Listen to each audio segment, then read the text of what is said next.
Hello बच्चों लोग, मैं विपिन शर्मा आप सभी के लिए लेकर के आ चुका हूं बहुत ही इंपॉर्टेंट निबंध नई शिक्षा नीति।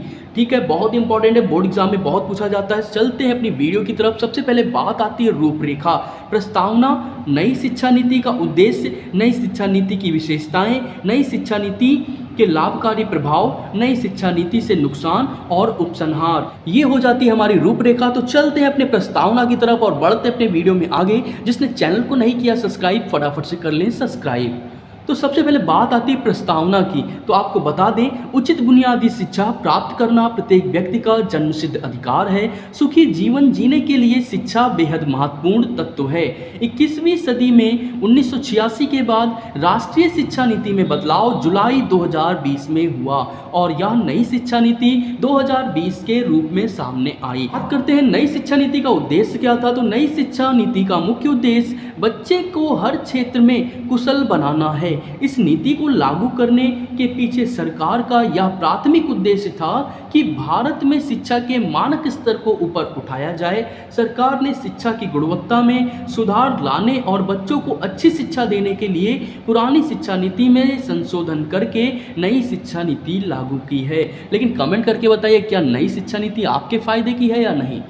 इसी के बाद नई हेडिंग है नई शिक्षा नीति की विशेषताएं। नई शिक्षा नीति में पुस्तकों का बोझ बढ़ाने के बजाय व्यवहारिक शिक्षा को बढ़ावा दिया गया है। छात्रों को पाठ्यक्रमों के विषयों के साथ साथ सीखने की इच्छा रखने वाले पाठ्यक्रमों का चयन करने की भी स्वतंत्रता होगी। इस तरह कौशल विकास को भी बढ़ावा मिलेगा। यह 10+2 सिस्टम को 5+3+3+4 संरचना के साथ बदल देता है, जिसमें 12 साल की स्कूली शिक्षा और 3 साल की प्री स्कूलिंग शिक्षा होती है। नई शिक्षा नीति के लाभ, यह सीखने वाले की आत्म क्षमता, संज्ञानात्मक कौशल पर जोर देता है। पहले छात्रों के पास अध्ययन के लिए केवल एक ही विषय चुनने का विकल्प था, लेकिन अब अलग अलग विषय चुन सकते हैं। इस नीति का मुख्य उद्देश्य छात्रों के बीच नवीन विचारों के समावेश के साथ सहभागिता, महत्वपूर्ण सोच और तर्क करने की क्षमता को विकसित करना है।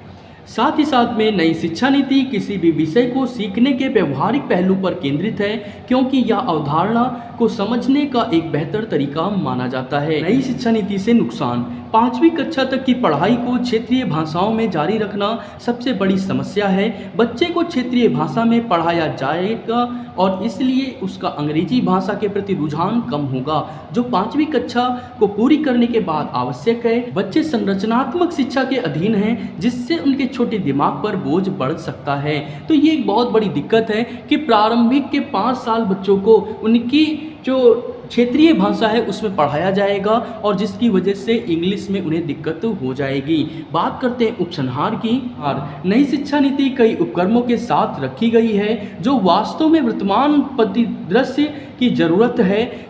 नीति का संबंध अध्ययन पाठ्यक्रम के साथ कौशल विकास पर ध्यान देना होगा। किसी भी चीज़ के सपने देखने से वह काम नहीं करेगा, क्योंकि उचित योजना और उसके अनुसार काम करने से केवल उद्देश्य पूरा करने में मदद मिलेगी। नई शिक्षा नीति से हमारा राष्ट्र प्रगति की ओर अग्रसर होगा।